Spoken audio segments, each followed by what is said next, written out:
ओम शांति 26/6/26 प्रातः मुरली। ओम शांति। बाप दादा मधुबन। मीठे बच्चे, हाजी बाबा, इस दुनिया में निष्काम सेवा केवल एक बाप ही करता है। बाकी तुम जो भी कर्म करते हो उसका फल अवश्य मिलता है। प्रश्न है, ड्रामा अनुसार कौन सी बात 100% सर्टेन है जिसकी तुम बच्चों को खुशी है? उत्तर है, ड्रामा अनुसार सर्टेन है कि नई राजधानी स्थापन होनी ही है। तुम बच्चों को खुशी है कि सिरमत पर हम अपने लिए अपनी राजधानी स्थापन कर रहे हैं। इस पुरानी दुनिया का विनाश तो होना ही है। तुम बच्चे जितना पुरुषार्थ करोगे उतना उच्च पद प्राप्त होगा। गीत है, तुम्हें पाके हमने जहां पा लिया है। ओम शांति। जो बच्चे कहते हैं बाबा भी वही कहते हैं। बच्चे कहते हैं बाबा तुम्हें पाके हम स्वर्ग के मालिक बनते हैं।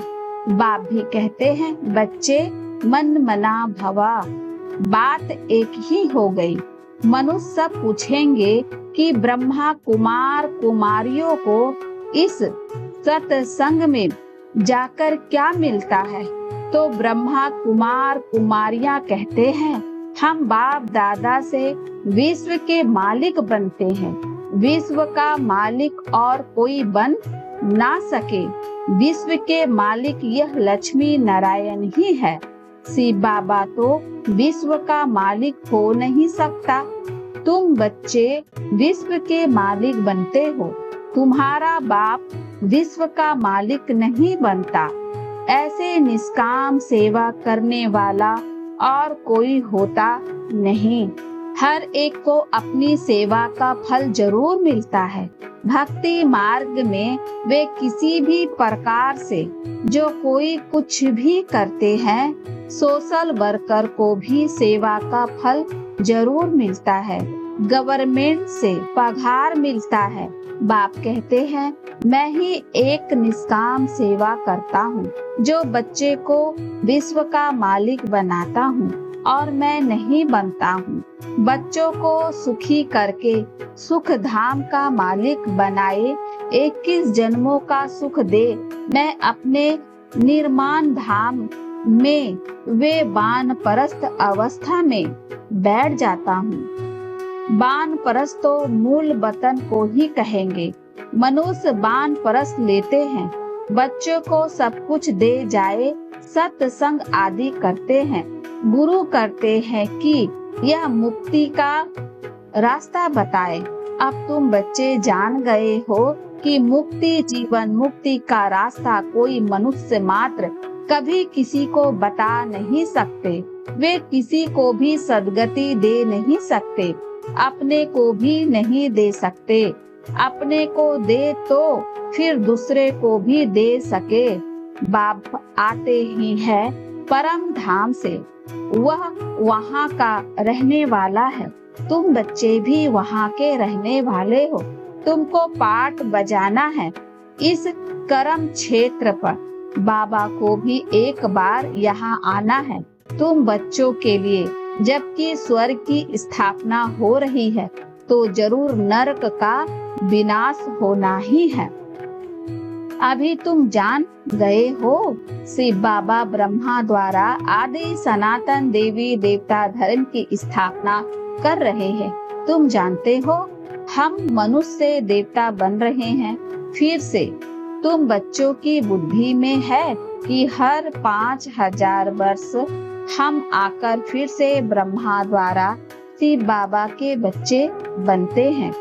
वर्षा पाने के लिए पतित पावन उनको कहा जाता है। नॉलेजफुल ज्ञान का सागर भी है। योग अर्थात याद सिखाते हैं परंतु निराकार कैसे समझाए। इसीलिए कहते हैं ब्रह्मा द्वारा मनुष्य से देवता बनाता हूँ अर्थात देवी देवता धर्म की स्थापना कराता हूँ। अब वह धर्म है नहीं फिर बनना पड़े। अब फिर से आदि सनातन देवी देवता धर्म स्थापन कर बाकी सबको मुक्ति धाम में ले जाता हूँ। भारत प्राचीन खंड है, इसीलिए भारत की आदमशुमारी वास्तव में सबसे जास्ती होनी चाहिए। ऐसी बातें और कोई की बुद्धि में नहीं आती। आदि सनातन देवी देवता धर्म सबसे जास्ती बड़ा होना चाहिए। 5000 वर्ष से उन्हों की वृद्धि होती रहती है, बाकी और तो आते ही हैं। 2500 वर्ष के बाद इस्लामियों की आदमशुमारी कम होनी चाहिए। फिर थोड़े समय बाद बौद्धी धर्म वाले आते हैं, तो उन्हों में थोड़ा फर्क होना चाहिए। इस्लामी बौद्धी आदि पहले सतो प्रधान है, फिर धीरे धीरे तमो प्रधान बनते हैं। यह भी हिसाब है। जो अन्य समझदार बच्चे हैं उन्हों को ख्याल करना पड़े। आजकल लिखते हैं चाइनीज सबसे ज्यादा है, परंतु उन्हों को सृष्टि चक्र का ज्ञान तो है नहीं। यह सब राज तुम बच्चों की बुद्धि में है। जो पढ़े लिखे हैं उन्हों को डिटेल में समझाना होता है। देवी देवता धर्म वाले को 5000 वर्ष हुए, तो इस समय उन्हों की संख्या बहुत होनी चाहिए, परंतु देवी देवता धर्म वाले फिर और धर्मों में कन्वर्ट हो गए हैं। पहले पहले बहुत मुसलमान बन गए, फिर बौद्धी भी बहुत बने हैं। यहाँ भी बौद्धी बहुत है, क्रिश्चियन तो बेशुमार है। देवता धर्म का तो नाम ही नहीं है। अगर हम ब्राह्मण धर्म कहे तो भी हिंदुओं की लाइन में डाल देंगे। अभी तुम जानते हो आदि सनातन देवी देवता धर्म स्थापन हो रहा है। हम ब्राह्मणों द्वारा सिरमत पर यह भी समझ होनी चाहिए, धर्म गाए तो जाते हैं ना। यहाँ के मनुष्य अपने को हिंदू की लाइन में ले आते हैं, कहेंगे हिंदू आर्य धर्म है, सबसे पुराना है। भारतवासी पहले पहले आर्य थे, बहुत धनवान थे, अब आचार्य बन गए हैं। कोई अकल नहीं, जिसको जो आता वह धर्म का नाम रख देते हैं। झाड़ के पिछाड़ी छोटे छोटे पत्ते टाल टालियां निकलते हैं, नए का थोड़ा मान होता है। अभी तुम बच्चे जानते हो कि हम बाबा से स्वर्ग का वर्षा ले रहे हैं, तो ऐसे वर्षा देने वाले बाप को कितना याद करना चाहिए। तुम जितना जास्ती याद करोगे, एक तो वर्षा मिलेगा और तुम पावन बनोगे। लौकिक बाप से तो धन का वर्षा मिलता है, साथ साथ फिर पतित बनने का भी वर्षा मिलता है। वह लौकिक बाप, वह पारलौकिक बाप, और यह बीच में अलौकिक बाप। इनको बीच में दोनों तरफ से जोड़ दिया जाता है। शिव बाबा को तो कोई तकलीफ नहीं होती है, इनको कितनी गाली खानी पड़ती है। वास्तव में श्री कृष्ण को गाली नहीं मिलती है, बीच में फंसा है। यह कहते हैं ना, रास्ते चलते ब्राह्मण फंसा, गाली खाने के लिए यह फंसा है। अलौकिक बाप को ही सहन करना पड़ता है। यह किसी को पता ही नहीं कि शिव बाबा इनमें प्रवेश कर आए पतितों को पावन बनाते हैं। पवित्र बनने पर ही मार खाते हैं। बाप कहते हैं, मैं आया हूँ सबको वापिस ले जाने। तुम जानते हो मौत सामने खड़ा है, विनाश तो जरूर चाहिए। विनाश बिगर सुख शांति कैसे हो। जब कोई लड़ाई आदि लगती है तो मनुष्य यज्ञ आदि रचते हैं, लड़ाई बंद हो जाए। तुम ब्राह्मण कुल भूषण जानते हो, विनाश तो जरूर होगा, नहीं तो स्वर्ग के गेट कैसे खुलेंगे। सब स्वर्ग में तो नहीं आएंगे, जो पुरुषार्थ करेंगे वही चलेंगे, बाकी जाएंगे मुक्ति धाम में। यह किसी को भी पता न होने के कारण कितना डरते हैं। शांति के लिए कितना धक्का खाते हैं, कॉन्फ्रेंस करते रहते हैं। सिर्फ तुम ब्राह्मण ही जानते हो सुख धाम शांति धाम की कैसे स्थापना हो रही है। विनाश के सिवाय स्थापना हो ना सके। तुम अभी त्रिकालदर्शी बने हो, तीसरा नेत्र ज्ञान का मिला है। वह तो कहते रहते हैं पीस कैसे हो, अर्थात कोई भी लड़े नहीं। सभी कहते हैं बन नेस हो। एक ही बाप की मत ले कि हम सब एक बाप के बच्चे भाई भाई हैं तो बन नेस हो जाएगी। एक बाप के बच्चे हैं तो आपस में लड़ना नहीं चाहिए। यह भी तो सतयुग में ही था, वहाँ कोई भी आपस में लड़ते नहीं। वह तो सतयुग की बात हो गई। यहाँ तो है कलयुग। बरोबर सतयुग में देवता थे, बाकी सब आत्माएं कहाँ थी पता नहीं पड़ता। तुम अब समझते हो एक राज्य सिर्फ सतयुग में ही था, वहाँ सुख शांति सब था। यह सब बातें तुम्हारी बुद्धि में है, नंबरवार पुरुषार्थ अनुसार समझते हैं। बरोबर हम सतयुग में राज्य करते थे, बहुत सुख था, आदित्य धर्म था। यह ज्ञान किसी को है नहीं। इस समय तुम नॉलेजफुल बनते हो, बाप तुमको आप समान बनाते हैं। जो बाप की महिमा वही तुमको बनना है। सिर्फ दिव्य दृष्टि की चाबी बाप के पास रहती है। बाप ने बताया है भक्ति मार्ग में मुझे काम करना पड़ता है। जो जिसकी पूजा करते हैं मैं उनकी मनोकामना पूरी करता हूँ। यहाँ भी दिव्य दृष्टि का पाठ चलता है। कहते हैं ना अर्जुन ने विनाश का साक्षात्कार किया। विनाश भी जरूर होना है, विष्णु पूरी भी जरूर स्थापन होनी है। बाप ने जैसे कल्प पहले समझाया था वैसे ही बैठ समझाते हैं। बाबा हमको मनुष्य देवता बनाते हैं। जब देवता बनते हैं तो आसुरी सृष्टि का विनाश जरूर होगा। चारों तरफ हाहाकार मचना है। बुद्धि समझ सकती है नेचुरल कैलेमिटीज आनी है, मूसलाधार बरसात भी होनी है। इन सब का विनाश हो जाए तब सतयुग की स्थापना हो। 5 तत्व की खाद भी मिल जाएगी। इस धरती को खाद देखो कितनी मिलती है। बाप कहते हैं इस रुद्र ज्ञान यज्ञ में यह सब स्वाहा हो जाएगा। भक्ति मार्ग में देखो रुद्र यज्ञ कैसे रचते हैं। शिव बाबा का लिंग और छोटे छोटे शालिग्राम बहुत बनाकर पूजा करके फिर मिटा देते हैं, फिर रोज बनाते हैं, पूजा करके फिर तोड़ देते हैं। शिव बाबा के साथ जिन्होंने भी सर्विस की उन्हों का भी यह हाल करते हैं। रावण की देखो हर वर्ष एफजी बनाए उनको जलाते हैं।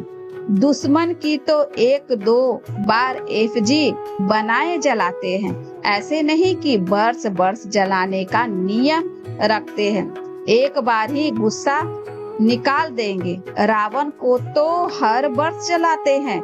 इनका अर्थ कोई समझते थोड़े ही है। फिर कहते हैं रावण ने सीता को चुराया, कुछ अर्थ नहीं समझते। फॉरनेस क्या समझेंगे, कुछ भी नहीं। दिन प्रतिदिन रावण को बड़ा बनाते जाते हैं, क्योंकि रावण बहुत दुख देने वाला है। अभी तुम इस पर जीत पाते हो, सतयुग में होगा ही नहीं। यह जो कर्म की भोगना बीमारी आदि होती है यह है रावण के कारण। रावण की परवेशता होने के कारण मनुष्य जो भी कर्म करते हैं वह विकर्म हो जाते हैं। सुख दुख का खेल बना हुआ है। इस हिस्ट्री ज्योग्राफी का किसी को भी पता नहीं है। लक्ष्मी नारायण को यह राज्य कैसे मिला किसको पता नहीं। तुम छोटे छोटे बच्चे समझाते हो यह लक्ष्मी नारायण सतयुग में राज्य करते थे। संगम पर यह राज्य योग सीख यह पद पाया है। बिड़ला को भी छोटी छोटी बच्चियां जाकर समझाए कि इन्होंने यह राज्य कैसे पाया। अभी तो कलयुग है, इनको सतयुग नहीं कहा जाता। रजाई तो अभी है नहीं, रजाओं का ताज ही उड़ा दिया है। धर्म शास्त्र सिर्फ 4 है। गीता धर्म शास्त्र है, जिससे 3 धर्म अभी स्थापन होते हैं, न कि सतयुग में। ऐसे नहीं कि लक्ष्मी नारायण ने वे राम ने कोई धर्म स्थापन किया, यह धर्म अभी स्थापन कर रहे हैं। फिर इस्लामी, बौद्ध और क्रिश्चियन का एक ही धर्म शास्त्र है, बाइबिल। बस फिर पीछे वृद्धि होती जाती है। आदि सनातन है ही देवी देवता धर्म। अब फिर से देवी देवता धर्म की स्थापना करते हैं। तुम ड्रामा के राज को अच्छी रीति समझ गए हो, खुशी भी रहती है, जबकि तुम बच्चों को 100% सर्टेन है कि हम फिर से अपना राज्य भाग स्थापन कर रहे हैं। इसमें लड़ाई आदि की कोई बात ही नहीं। राजधानी स्थापन हो रही है, यह सर्टेन है। सर्टेन एज, डेथ तुम जानते हो। हम फिर से राज्य भाग लेते हैं, कल बाप से वर्षा लेते हैं। जितना पुरुषार्थ करेंगे उतना उच्च पद पाएंगे। अच्छा मीठे मीठे सिख लद्दे बच्चों प्रति माता पिता बाप दादा का याद प्यार और गुड मॉर्निंग। रूहानी बाप की रूहानी बच्चों को नमस्ते। हम रूहानी बच्चों की ओर से रूहानी माता पिता बाप दादा को याद प्यार और नमस्ते बाबा। शुक्रिया बाबा, शुक्रिया। धारणा के लिए मुख्य सार है पहला, जो बाप की महिमा है उस महिमा को स्वयं में लाना है। बाप समान महिमा योग बनना है।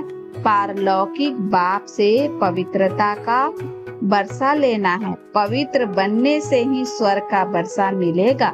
दूसरा है, सिरमत पर अपने ही तन मन धन से एक आदि सनातन देवी देवता धर्म की स्थापना करनी है। वरदान है, पुराने संस्कार रूपी अस्थियों को संपूर्ण स्थिति के सागर में समाने वाले सम्मान और संपूर्ण भव। बाप समान वे संपूर्ण बनने के लिए सृष्टि की कयामत के पहले अपनी कमजोरियों और कमियों की कयामत करो। कोई भी उलझन का नाम निशान न रहे, ऐसा अपने को उज्जवल बनाओ। जैसे जन्म परिवर्तन के बाद पुराने जन्म की बातें भूल जाती है, ऐसे पुरानी बातों को, पुराने संस्कारों को भस्म करो। अस्थियों को भी संपूर्ण स्थिति के सागर में समा दो, तब कहेंगे सम्मान और संपूर्ण। स्लोगन है, विस्तार को सार में समाने की जादूगरी सीख लो तो बाप समान बन जाओगे। अव्यक्त इशारे, सदा हर्षित रहने के लिए अपनी नेचर और सरल बनाओ, सहनशील बनाओ। सहनशीलता वाले ब्रह्मा मुक्ता के वाइब्रेशन को ही नहीं, लेकिन मन के संकल्प भी जो उत्पन्न होते हैं, उन संकल्पों की उत्पत्ति को देखकर भी घबराएंगे नहीं। अपनी सहनशीलता से सामना करेंगे और सूरत से सदैव संतुष्ट वे प्रसन्नचित दिखाई देंगे। उनके नैन चैन कभी भी असंतुष्टता के नहीं दिखाई देंगे। वे संतुष्ट मनी होने के कारण सदा हर्षित रहते हैं। अच्छा, ओम शांति।